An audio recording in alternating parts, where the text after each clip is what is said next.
Unë nuk do të merrem as me interpretime ligjore, sepse është e qartë situata ligjore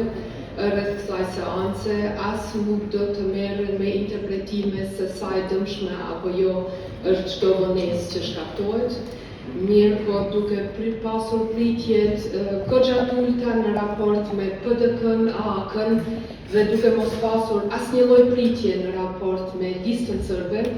lejoni që nga kjo foltore t'i drejtoj me një apel publik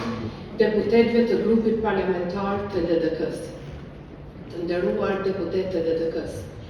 duke e njohur pulsin, duke e njohur përkushtimin dhe duke e njohur vullnetin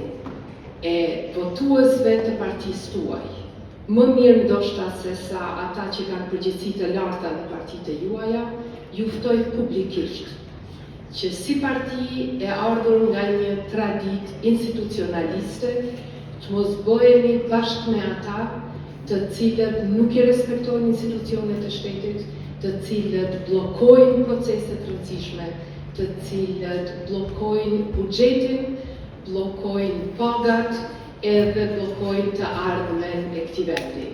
Ju bëj apel publik sot të gjithë juve që keni mundësi, me qenë se kjo seancë nuk do të mbyllet tani me sa e kuptova kryetarin e kuvendit, që të vini në një orë më të vonshme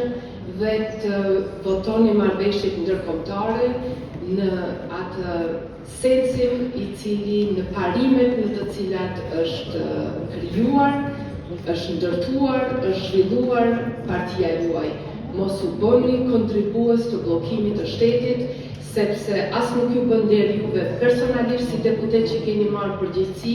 por as nuk do të ketë përkrahje tek votuesi i juaj, i cili ju fort mirë e dini se cilat pritje ka ndaj. Prandaj ky apel publik ju drejtohet juve të dashur, të nderuar deputet të LDK-s, me ftesën publike që në seancë të vini edhe të votoni zhbllokimin e proceseve kaq të rëndësishme.